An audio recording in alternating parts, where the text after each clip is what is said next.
Good morning friend, मैं सुप्रिया स्वागत करती हूँ आपका डिकोड एग्जाम में।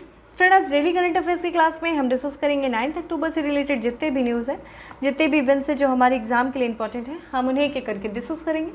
तो फ्रेंड आइए स्टार्ट करते हैं आज की क्लास। और आज की क्लास में हमारा पहला प्रश्न है, प्रधानमंत्री जन औषधि केंद्रों की संख्या 10,000 तक बढ़ाने का लक्ष्य रखा गया है। कब तक? 2023 तक, 2024 तक, 2025 तक, 2026 तक। फ्रेंड, इसका करेक्ट आंसर हो जाएगा बी, 2024 तक प्रधानमंत्री जन औषधि केंद्रों की संख्या 10,000 तक बढ़ाने का लक्ष्य रखा गया है। केंद्र सरकार ने मार्च 2024 तक प्रधानमंत्री भारतीय जन औषधि केंद्रों की संख्या को 10,000 तक बढ़ाने का लक्ष्य रखा गया है। और ये जो परियोजना है, प्रधानमंत्री जन औषधि परियोजना की शुरुआत देखिए 2015 में की गई थी। ठीक है, तो 2015 में प्रधानमंत्री जन औषधि परियोजना की शुरुआत की गई, जिसके अंतर्गत एक लक्ष्य रखा गया इस वर्ष की केंद्र सरकार जो है वो मार्च 2024 तक लगभग 10,000 जो है भारतीय जन औषधि केंद्रों की संख्या को बढ़ाने का लक्ष्य रखा है। कब तक? 2024 तक। ये परियोजना का उद्देश्य क्या है? इस परियोजना का उद्देश्य आम आदमी, विशेषकर गरीबों को सस्ती दर पर गुणवत्तापूर्ण जेनेरिक दवाएं उपलब्ध करना। ठीक है, तो सस्ती दवाएं उपलब्ध हो किनको? जो आम व्यक्ति है, खास विशेषकर जो गरीब तबके हैं, उनको सस्ती दवाएं उपलब्ध कराने के लिए सरकार के द्वारा एक परियोजना की शुरुआत किया गया, जिसका नाम है प्रधानमंत्री जन औषधि परियोजना 2015 में। और इस बार जो कि एक लक्ष्य रखा गया है कि इस केंद्र को 10,000 संख्या बढ़ाई जाएगी 2024 तक। इसमें देखा जाए तो इस परियोजना के तहत सुविधा प्रदान करने के लिए मोबाइल एप्लीकेशन जन औषधि सुगम नामक एक डिजिटल प्लेटफॉर्म शुरू किया गया। ठीक है, तो जन औषधि सुगम जो है वो क्या करेगा? जो लोगों को जो परियोजना चलाई गई है, कौन सी परियोजना? ये आपकी भारतीय जन औषधि केंद्रों की जो परियोजना चलाई गई, जिसके तहत गरीब तबकों को, आम व्यक्ति को जो सस्ती दरों पर दवाएं उपलब्ध हों, उस सुविधा को सुगम बनाने के लिए जन औषधि सुगम नामक एक डिजिटल प्लेटफॉर्म की शुरुआत की गई है। ठीक है, ये चीज़ ध्यान रखिएगा। नेक्स्ट प्रश्न है, बहुत इंपॉर्टेंट प्रश्न है ये। हाल ही में चर्चा में रहा पेंडोरा पेपर लीक मामला किससे संबंधित है? विदेश में छुपाए गए धन से संबंधित है, रक्षा मामलों से संबंधित है, शेयर बाजार से संबंधित है, रियल एस्टेट से संबंधित है। इसका करेक्ट आंसर हो जाएगा फ्रेंड ए, यानी कि विदेश में छुपाए गए धन से संबंधित है पेंडोरा पेपर लीक मामला। बहुत चर्चा में है ये भी आजकल के, और ये काफ़ी इंपॉर्टेंट हो जाता है। जैसे कि अभी 5 साल पहले भी पनामा पेपर लीक के बारे में आप लोगों ने सुना था। ठीक है, तो ये सारी चीज़ें बहुत इंपॉर्टेंट हो जाती है। पनामा पेपर लीक हो गया, पेंडोरा पेपर लीक मामला हो गया, ये सब विदेश में छुपाए गए धन से संबंधित मामले हैं। और अभी हाल ही में ये जो पेपर लीक हुआ है, देखा जाए तो ये दुनिया भर के, ठीक है, दुनिया भर के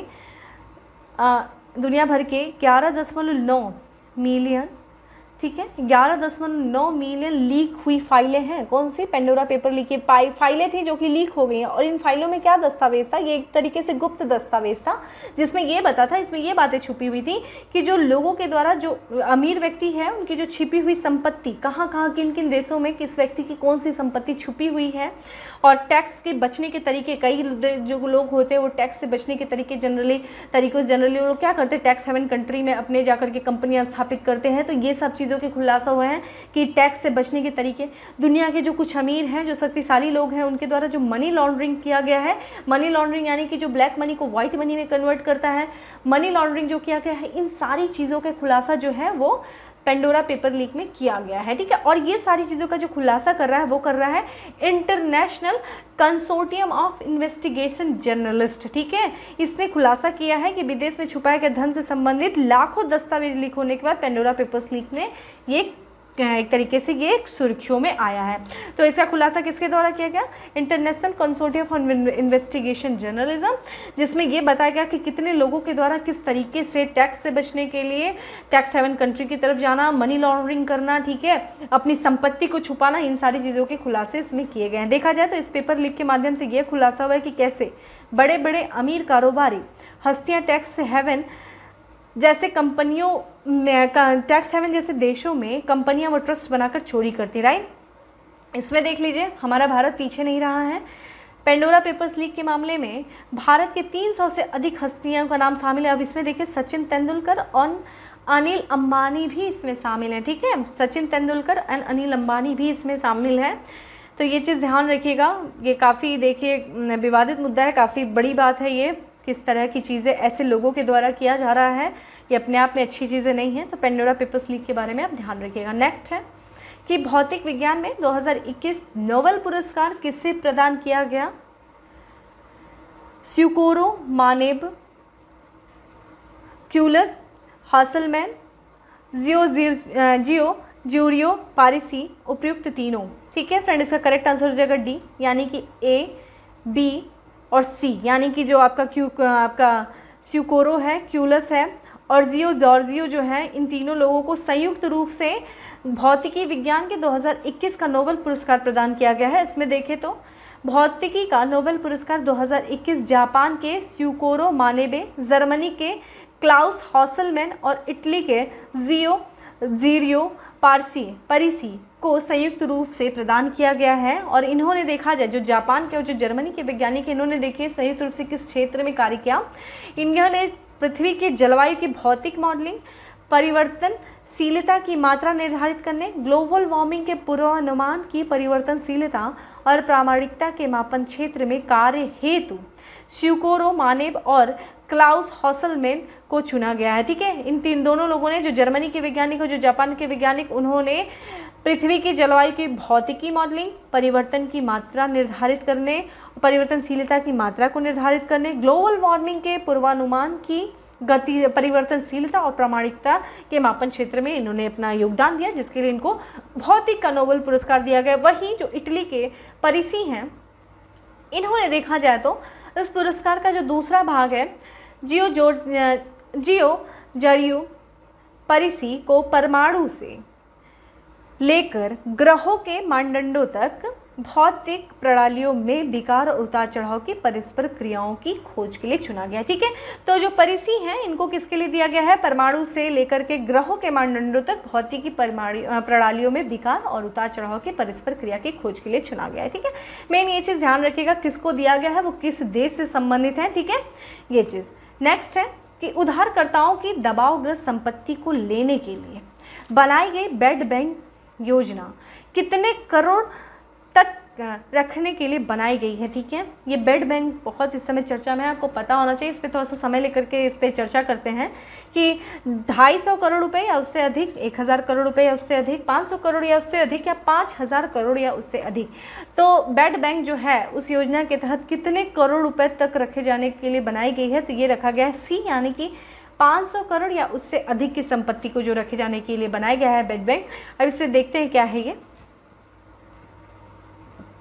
सरकार के द्वारा 500 करोड़ रुपए या उससे अधिक के दबावग्रस्त शरीरों को रखने के लिए बेड बैंक का बनाने की योजना बनाई गई है। बेड बैंक एक परिसंपत्ति पुनर्गठन कंपनी यानी कि एसेट रिकंस्ट्रक्शन कंपनी और परिसंपत्ति प्रबंधन कंपनी एसेट मैनेजमेंट कंपनी है, जो कि वाणिज्यिक बैंकों के बेड ऋणों को, यानी कि जो खराब ऋण होते हैं, ऋणों को अपने नियंत्रण में लेकर उनका प्रबंधन और समय के साथ धन की वसूली करना। देखिए ध्यान रखिए, देखिए लगातार बैंकों के एनपीए बढ़ते जा रहे हैं। इसको ध्यान में रखते हुए जो सरकार है उसने एक सुझाव दिया। किसका सुझाव दिया? बेड बैंक का। देखिए बेड बैंक का कॉन्सेप्ट कोई नया नहीं है। पूछ सकता है कि सबसे पहले बेड बैंक का जो कॉन्सेप्ट है या शुरुआत की गई कहाँ पे की गई? तो 90 के दशक में फ्रेंड अमेरिका में किया गया था। ठीक है, तो ऐसा कोई नया प्रयोग भारत नहीं कर रहा है। भारत जो है ये अमेरिका से प्रेरित है, और भी कई देशों में किया गया, लेकिन शुरुआत इसकी अमेरिका में की गई थी। तो बेड बैंक में क्या होता है कि बेड बैंक के तहत जो बैंक के फंसे हुए जो ऋण हैं, जो कर्ज है या फिर जो एनपीए है, एनपीए की समस्या से निपटने के लिए सरकार ने एक आइडिया दिया। कौन सा आइडिया? बेड बैंक का आइडिया। तो इस बेड बैंक एक तरीके से कि जो बेड बैंक है वो क्या है? एक तरीके से क्या है वो? एसेट रिकंस्ट्रक्शन कंपनी है। एसेट रिकंस्ट्रक्शन यानी कि जो संपत्ति है, जो बैंक की संपत्ति, उसका पुनर्निर्माण करना। भाई कैसे पुनर्निर्माण करना? जो बैंक की संपत्ति है वो क्या हो गई है? वो एनपीए में बदल गई, यानी कि जिसके तहत क्या किया जाएगा? जो बैंक है, बैंकों के जो फंसे हुए कर्ज हैं यानी कि एनपीए हैं, उनको क्या किया जाएगा? टेक ओवर करना है। ठीक है, वो टेक ओवर कर लेगा। कौन कर लेगा? ये जो बेड बैंक है। जैसा कि आप जानते हैं बैंक एक तरीके से ये बेड बैंक क्या कर रहा है? बेड बैंक क्या कर रहा है कि बेड एसेट्स को क्या कर रहा है? गुड एसेट्स में बदलेगा। ठीक है, इसका कार्य क्या होगा? बेड एसेट्स को क्या करेगा? गुड एसेट्स में बदलेगा। थोड़ा सा मैं टाइम लूँगी, समझ जाना। ठीक है, एसेट्स में बदलेगा। जैसा कि आप जानते हैं बैंक क्या करती है कि कोई भी बैंक जो है जब किसी को लोन देता है ना, तो वो ज़रूरी नहीं है कि जिस पे वो लोन दे रहा है उस पे जो मिलने वाली किस्त है वो बैंक को मिलती रहे समय समय पर, या फिर जो लोन दिया है वो पूरा लोन जो है वो लोन लेने वाले के द्वारा चुका दिया जाए। ऐसा तो होता नहीं है, ठीक है। तो जब कोई किस्त बहुत लंबे समय तक बैंकों को नहीं मिलती है तो वो किस में कन्वर्ट हो जाती है, एनपीए में, ठीक है।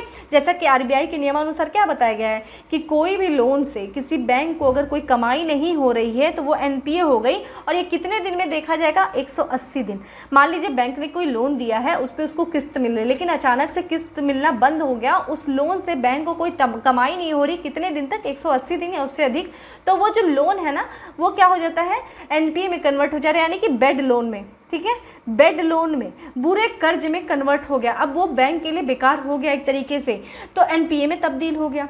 तब बैंक क्या करता है कि अब बैंक, कोई भी बैंक जो है ना वो अपने पास ना बुरे कर्ज यानी कि बेड लोन को नहीं रखना चाहता है, कारण उसकी बैलेंस शीट पे इसका नकारात्मक प्रभाव पड़ता है, उसकी बैलेंस शीट जो है ना वो खराब हो जाती है। तो इस सब चीज़ों को ध्यान में रखते हुए जो गवर्नमेंट ने ये बेड बैंक का कॉन्सेप्ट दिया। अब ये बेड बैंक क्या करेगी कि बैंकों से इस बेड लोन को ले लेगी और इसको बनाएगी गुड लोन, ठीक है, गुड लोन में बदल देगी। तो ये क्या करेगी, बेड लोन को लेकर के लोगों से वसूली का कार्य करना शुरू करेगी और उसको क्या करेगी, बेड एसेट्स से गुड एसेट्स में कन्वर्ट करेगी, ठीक है। ये चीज़ समझे। और आपको पता है अगर आप लोग अगर एनपीए की फ्रेंड बात करें तो यहाँ पे देखिए वर्तमान में जो आरबीआई के द्वारा जो बताया गया है कि वर्तमान में एनपीए कितना है पूरे बैंकिंग सिस्टम का, आपको पता होना चाहिए 8.5% जो है वो प्रेजेंट में एनपीए है पूरे बैंकिंग सिस्टम का। और आने वाले दिन में यानी कि 2022 में मार्च तक आरबीआई के अनुसार ये बढ़कर के 12 क्या हो जाएगी, 5% तक बढ़ जाएगी। बहुत बुरा है फ्रेंड, अगर बैंकों के पास बेड लोन होते हैं यानी कि एनपीए की संख्या जितनी ज़्यादा अधिक होगी उतनी ज़्यादा अर्थव्यवस्था पे नकारात्मक प्रभाव पड़ेगा, क्योंकि अगर कोई बैंक के पास बहुत ज़्यादा एनपीए है तो वो लोन देने की स्थिति में नहीं होता है। और आपको भी पता है अगर लोन नहीं दिया जाएगा तो इन्वेस्टमेंट नहीं होगी, ठीक है, इन्वेस्टमेंट नहीं होगी, इन्वेस्टमेंट नहीं होगा तो उद्योग नहीं लगेंगे, ठीक है, उद्योग नहीं लगेगा तो रोज़गार नहीं मिलेगा, ठीक है, रोज़गार नहीं मिलेगा तो लोगों की क्रय शक्ति नहीं बढ़ेगी, लोगों की इनकम नहीं बढ़ेगी, लोगों की इनकम नहीं बढ़ेगी तो क्या होगा, डिमांड और सप्लाई वाला रूल क्या होगा, प्रभावित होगा।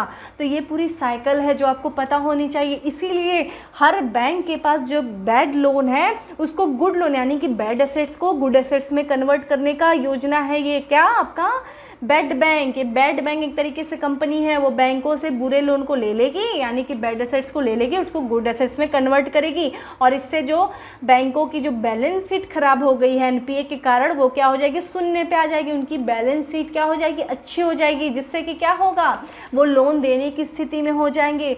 जब वो लोन देंगे तो इन्वेस्टमेंट बढ़ेगा और ये साइकिल चलना शुरू हो जाएगी। और वहीं पे देखें तो बहुत सारे बैंक क्या हो जाएंगे, एनपीए से मुक्त हो जाएंगे। और अगर बैंक की बैलेंस शीट सुधरी रहेगी तो सरकार को भी फायदा होगा।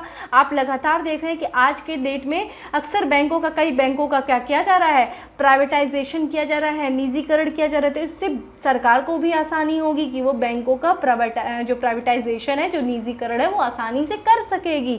तो ये सारे फायदे हैं बेड बैंक के, ठीक है।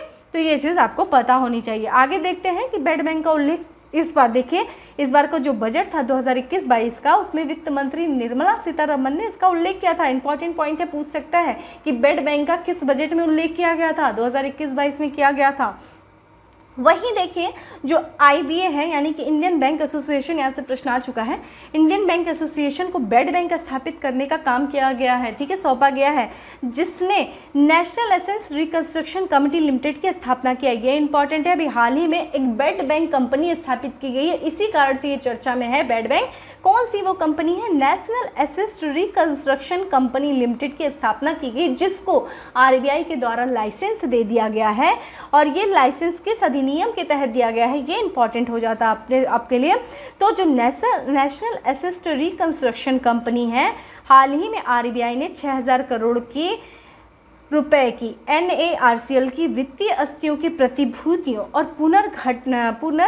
पुनर्गठन और प्रतिभूति हित प्रबंधन अधिनियम 2000 यानी कि सरफाईसी एक्ट सरफाइसी एक्ट क्या है? देखा जाए तो securitisation and reconstruction of financial assets and enforcement of security interest act, SARFAESI act की धारा 3 के तहत लाइसेंस प्रदान कर दिया। ठीक है, तो एनपीए के जो इंडियन बैंक एसोसिएशन के द्वारा एक कंपनी बनाई गई। कौन सी कंपनी बनाई गई? 6000 करोड़ रुपए की, क्योंकि बनाई गई कौन सी? नेशनल एसेट्स रिकंस्ट्रक्शन कंपनी, जिसको आरबीआई ने सरफाइसी एक्ट 2002 की धारा 3 के तहत लाइसेंस प्रदान कर दिया है। अब आप मुझे बताएंगे सरफाइसी एक्ट के बारे में और इंडियन बैंक एसोसिएशन के बारे में। ठीक है, सरफाइसी एक्ट क्या है, इसके तहत कौन कौन से लोन का मतलब रिकंस्ट्रक्शन किया जाता है, और दूसरी चीज़ है कि आईबीएम यानी कि इंडियन बैंक एसोसिएशन के बारे में बताएंगे। देखा जाए तो NARCL जो है उधारदाताओं की दबावग्रस्त संपत्तियों को लेने के लिए बेड बैंक है। ठीक है, तो आपको पता होना चाहिए बेड बैंक क्या है। उम्मीद है आपको समझ में आ जाएगा। चलिए, डेयर टू ड्रीम, सपने देखने का साहस, एक प्रतियोगिता है। डेयर टू ड्रीम प्रतियोगिता किस संस्था के द्वारा प्रारंभ की गई? डेयर टू ड्रीम 2 है ये। ठीक है, DRDO के द्वारा, इसरो के द्वारा, नीति आयोग के द्वारा, ICMR के द्वारा। फ्रेंड, इसका करेक्ट आंसर हो जाएगा ए, यानी कि DRDO के द्वारा डेयर टू ड्रीम 2.0 प्रतियोगिता जो है वो प्रारंभ की गई। इसके बारे में देखें तो रक्षा अनुसंधान और विकास संगठन और द्वारा एक नवाचार प्रतियोगिता डेयर टू ड्रीम 2.0 की शुभारंभ किया गया। पूर्व राष्ट्रपति और प्रसिद्ध वैज्ञानिक डॉक्टर APJ कलाम की 5वीं पुण्यतिथि के अवसर पर प्रतियोगिता प्रारंभ की गई। इस प्रतियोगिता को प्रारंभ करने का मुख्य उद्देश्य क्या है? देश में रक्षा और विमानन प्रौद्योगिकी में नवाचार के लिए व्यक्तिगत रूप से और स्टार्टअप को उभरती हुए प्रौद्योगिकी को प्रोत्साहन देना। ठीक है, तो 5वीं पुण्यतिथि थी किनकी? जो हमारे पूर्व राष्ट्रपति थे और जो प्रसिद्ध वैज्ञानिक थे डॉक्टर APJ अब्दुल कलाम, उन्हीं के पुण्यतिथि पे, 5वीं पुण्यतिथि पे डेयर टू ड्रीम प्रतियोगिता का शुभारंभ किया गया। उद्देश्य क्या है? रक्षा और विमानन प्रौद्योगिकी में नवाचार को व्यक्तिगत रूप में और स्टार्टअप की उभरती हुई प्रौद्योगिकी को प्रोत्साहन देना। किसानों को ग्रीन हाउस गैसों के उत्सर्जन में कटौती के लिए कानूनी रूप से बाध्य करने वाला कौन सा देश है? मोस्ट इंपॉर्टेंट, जो ग्रीन हाउस गैसेज हैं उनके उत्सर्जन में कटौती करने के लिए एक देश है जिसने अपने किसानों को बाध्यकारी एक कानून बनाया, जो कि कानून जो है वो किसानों के ऊपर बाध्यकारी है, वो है फिनलैंड, डेनमार्क, फ्रांस, स्वीडन। तो कंट्री कौन हो जाएगी फ्रेंड? डेनमार्क। डी आंसर है आपका। डेनमार्क जो है उसने एक कानून पारित किया वहाँ की सरकार ने, और वो कानून क्या है? एक बाध्यकारी रूप है, बाध्यकारी रूप से किसानों के ऊपर लागू होगा। किस लिए? ग्रीन हाउस गैस को उत्सर्जन को कम करने के लिए। ठीक है, डेनमार्क की राजधानी कोपेनहेगन।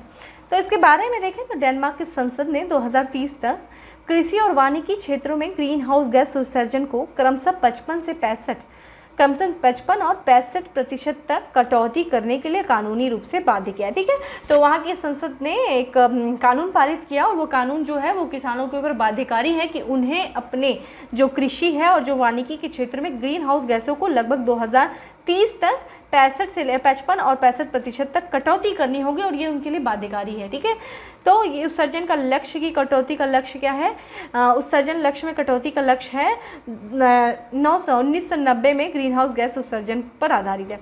चलिए, आप मुझे ग्रीन हाउस गैस के बारे में बताइए, कौन कौन सी जो गैसेज हैं वो ग्रीन हाउस गैस के अंतर्गत आती है। प्रश्न पूछा है। ठीक है, चलिए, निम्नलिखित में से किस कंपनी ने पोस्ट पे लॉन्च के साथ ही बाय नाउ पे लेटर, पहले खरीद लो पे बाद में कर लेना, की श्रेणी में प्रवेश की घोषणा किया है?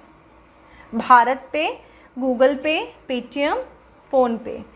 तो फ्रेंड, इसका करेक्ट आंसर हो जाएगा ए, यानी कि भारत पे ने जो है पोस्ट पे की लॉन्च, उसने पोस्ट पे लॉन्च किया, इसी के साथ वो बाय नाउ एंड पे लेटर श्रेणी में प्रवेश कर गया है। इसके बारे में देखें तो फिनटेक कंपनी भारत पे ने पोस्ट पे के लॉन्च के साथ ही बाय नाउ पे लेटर श्रेणी में प्रवेश की घोषणा की है। बाय नाउ पे लेटर प्लेटफॉर्म पोस्ट पे बाय नाउ पे लेटर प्लेटफॉर्म पोस्ट पे देश में डिजिटल पेमेंट को बढ़ावा देगा। ठीक है, जिसके तहत ग्राहकों को अभी खरीदारी करने और बाद में कहीं से भी भुगतान करने की क्रेडिट प्रदान करेगा। और ये क्रेडिट कितना होगा? इस स्कीम के तहत ग्राहकों को 10 लाख रुपए तक के ब्याज मुक्त क्रेडिट लाभ प्राप्त होगा। ठीक है, नेक्स्ट है, सरकार द्वारा किस वर्ष तक राजकोषीय घाटे को जीडीपी का 4.5% लाने का लक्ष्य रखा गया है? जीडीपी का 2024-25, 2026-27, 2022-23, 2025-26। फ्रेंड इसका करेक्ट आंसर हो जाएगा डी। 2025-26 तक राजकोषीय घाटे को जीडीपी का 4.5% तक लाने का लक्ष्य रखा गया। राजकोषीय घाटा यानी कि सरकार के कुल आय और कुल व्यय में जो अंतर होता है वही राजकोषीय घाटा होता है। और इसके बारे में देखें तो सरकार द्वारा 2025 तक, मोस्ट इंपॉर्टेंट फ्रेंड, ये सब डेटा बहुत इंपॉर्टेंट है। मैं सोच रही हूँ कि डेली एक ऐसे डेटा का प्रश्न इसमें डाल दूँ ताकि आपका जो अभी होने वाला एग्जाम है उसमें भी आ जाए। और फ्रेंड हाँ, आप लोग लगातार मैराथन की बात करें, बस 1 से 2 दिन में, आज या कल से स्टार्ट कर दिया जाएगा आपका जो भी रिवीजन क्लासेस है। मैं ही लूँगी रिवीजन क्लास आप लोग का, तो मैं स्टार्ट कर दूंगी, ठीक है। थोड़ा डेटा को कलेक्ट करने में थोड़ा टाइम लगता है, ठीक है। तो चूँकि आप लोग को डेली करंट अफेयर्स, और हाँ आप लोग करंट अफेयर्स को छोड़ो मत, डेली करो करंट अफेयर्स। तो मात्र अगर फास्ट मोड में भी देखोगे तो मैक्सिमम 15 मिनट में आपका कंप्लीट हो जाता है, ठीक है। अब डेली करंट अफेयर्स देखो, ये आपके लिए बहुत इंपॉर्टेंट है, क्योंकि करंट अफेयर्स आप डेली देखते हो तो कुछ पीछे के भी क्वेश्चन को रिविजन किया जाता है इसमें, ठीक है। तो सरकार के द्वारा जो राजकोषीय घाटा है वो 2025-26 से तक राजकोषीय घाटे को जीडीपी का कितना प्रतिशत, 4.9% रखने का लक्ष्य रखा गया है। मोस्ट इंपॉर्टेंट, कोविड महामारी के दौरान सरकारी खर्च में वृद्धि के कारण 2020-21 में देश का राजकोषीय घाटा 9.8% पर पहुंच गया था। सोच रहे हैं कितना ज़्यादा, ठीक है। तो ये चीज़ इंपॉर्टेंट है। नेक्स्ट है, अपने बैंकिंग नेटवर्क के माध्यम से प्रत्यक्ष अप्रत्यक्ष करों के संग्रह के लिए सरकार से मंजूरी प्राप्त करने वाला कौन सा बैंक बना है? वो है Kotak Mahindra, ICICI bank, State Bank of India, HDFC bank. Friend इसका करेक्ट आंसर हो जाएगा ए। कोटक महिंद्रा जो है उसको अपने जो बैंकिंग नेटवर्क के माध्यम से प्रत्यक्ष अप्रत्यक्ष करों के संग्रह के लिए सरकार से इसको मंजूरी प्राप्त हुई है। और देखा जाए कोटक महिंद्रा बैंक लिमिटेड जो है को अपने बैंकिंग नेटवर्क के माध्यम से प्रत्यक्ष और अप्रत्यक्ष करों जैसे आयकर सामग्री, सेवा कर, जीएसटी आदि संग्रह के लिए सरकार से मंजूरी प्राप्त कर ली है। और इसके तहत देखा जाए, इसके साथ ही कोटक महिंद्रा बैंक वित्त मंत्री निर्मला सीतारमन द्वारा सभी बैंकों को सरकार से संबंधित व्यवसाय में भाग लेने को यहाँ पे क्या दिया है कि सभी बैंकों को सरकार से संबंधित व्यवसाय में भाग लेने की घोषणा के बाद अनुमोदन प्राप्त करने वाला पहला अनुसूचित निजी बैंक बन गया है, ठीक है। कौन सा? कोटक महिंद्रा बैंक, ठीक है। सभी जो बैंक हैं, जो सभी बैंकों को सरकार से संबंधित जो व्यवसाय में भाग लेने की घोषणा की गई थी, किसके द्वारा? कि जो भी सरकार के संबंधित जो व्यवसाय है उसमें कोई भी बैंक जो है वो भाग ले सकता है। और इसी के तहत इसका जो अनुमोदन प्राप्त करने वाला जो पहला बैंक बना है वो कोटक महिंद्रा बना है, ठीक है, ध्यान रखिएगा। नेक्स्ट है, हाल ही में खबरों में रहने वाला पेंसिलुंगपा, ठीक है, जो आपका पेंसिलुंगपा ग्लेशियर जो है वो कहाँ अवस्थित है? जम्मू कश्मीर, लद्दाख, सिक्किम, उत्तराखंड। फ्रेंड इसका करेक्ट आंसर हो जाएगा बी। लद्दाख में पेंसिलुंगपा जो ग्लेशियर स्थित है, और इसके बारे में देखें तो पेंसिलुंगपा ग्लेशियर लद्दाख के जास्कर श्रेणी में स्थित है। और ये देखिए चर्चा में क्यों था? तो वैश्विक तापमान में वृद्धि के कारण सर्दियों में कम बर्फबारी की वजह से ये ग्लेशियर पीछे खिसक रहा है। अब आप मुझे बताएंगे लद्दाख में और कौन से जो दर्रे हैं, ठीक है, या फिर ग्लेशियर। आप मुझे ग्लेशियर के बारे में बताइए कि कौन कौन से ग्लेशियर हैं, और खासकर जो दर्रे हैं वहाँ पे जो दर्रों के बारे में बताइए, ठीक है, जो आपके लद्दाख श्रेणी में स्थित हैं। चलिए, अब मैं डेली स्टेट के जितने भी दर्रे रहेंगे ना, मैं आपसे पूछूंगी, जो भी स्टेट का नाम आ जाएगा, लाइक हिमाचल प्रदेश हो गया, लाइक अब एक एक करके कुछ हैं, जैसे फारूक जी हैं, सौरभ जी, आप लोग बहुत अच्छा आंसर करते हो, मुझे पता है आप लोग तुरंत बता भी दोगे, मुझे पूरी उम्मीद है इस चीज़ से। तो आप लोग ठीक है, लेकिन मैं एक एक करके पूछूंगी, इससे क्या होता है सभी लोग का रिविज़न भी हो जाता है, और आप लोग उस चीज़ को जब रिविज़न भी कर लोगे तो ज्योग्राफी से भी संबंधित आपका रिविज़न होता चलेगा, ठीक है, करंट के साथ साथ। चलिए, अब हमारा क्वेश्चन एंड आंसर सीरीज़ खत्म हो गया। अब हम आते हैं फैक्ट्स ऑफ द डे पे। फैक्ट्स ऑफ द डे पे पहला फैक्ट है कि इथियोपिया की प्रधानमंत्री जिन्होंने 5 साल के दूसरे कार्यकाल के लिए शपथ ली है वो है प्रधानमंत्री अभी अहमद, ठीक है। ये इथियोपिया के प्रधानमंत्री जिन्होंने अगले 5 साल के दूसरे कार्यकाल के लिए शपथ लिया, प्रधानमंत्री अभी अहमद। कहाँ के? इथियोपिया के प्रधानमंत्री। वह देश जिसने पहली बार परमाणु पनडुब्बी से लॉन्च किए जाने वाले घातक जिरकोन हाइपरसोनिक मिसाइल का सफल परीक्षण किया है, रूस, ठीक है। तो जिरकोन हाइपरसोनिक मिसाइल का परीक्षण करने वाला देश कौन है? रूस है। और इसने परमाणु पनडुब्बी से लॉन्च किया था घातक जिरकोन हाइपरसोनिक मिसाइल। आरबीआई ने बैंक ऑफ बड़ौदा के जिस पूर्व महाप्रबंधक को एनबीएफसी का प्रशासक नियुक्त किया है वो है रजनीश शर्मा, ठीक है। ये आपके देखा जाए तो NBFCs के नॉन बैंकिंग फाइनेंशियल कंपनीज़ के जो प्रशासक नियुक्त किए गए हैं वो किए गए हैं रजनीश शर्मा, जो कि बैंक ऑफ बड़ौदा के पूर्व महाप्रबंधक थे RBI के द्वारा। नेक्स्ट है, रेटिंग एजेंसी मूडीज़ ने भारत को रेटिंग प्रदान किया Baa3, ठीक है, Baa3 किया। अंतर्राष्ट्रीय वित्त निगम ने भारत में अपना नया प्रमुख नियुक्त किया है, किसे किया है? वेंडी वर्नर, ठीक है। T20 क्रिकेट में 400 छक्के मारने वाला भारत के पहले खिलाड़ी और दुनिया के 7वें बल्लेबाज बन गए रोहित शर्मा, ठीक है। इन्होंने 400 छक्के मारे हैं T20 क्रिकेट में, और इसी के साथ साथ ये भारत के पहले खिलाड़ी जिन्होंने T20 क्रिकेट में 400 छक्के मारे, और ये दुनिया के 7वें बल्लेबाज बन गए हैं।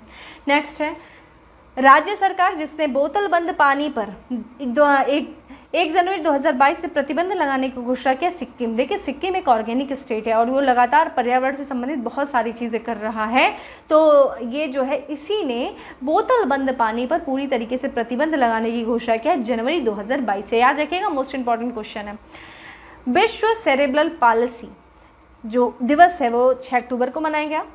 वर्ष 2020 से 23 के लिए IPU इंटर पार्लियामेंट्री यूनियन का नया अध्यक्ष चुना गया, किसे? पुर्तगाल के सांसद ड्यूआर्टे, ठीक है, ड्यूआर्टे पचेको। ये फ्रेंड तो पुराना क्वेश्चन है लेकिन फिर भी पूछा जा सकता है, ठीक है। ये इंटर पार्लियामेंट्री यूनियन के अध्यक्ष बने हैं, पुर्तगाल के ये सांसद हैं ड्यूआर्टे पचेको।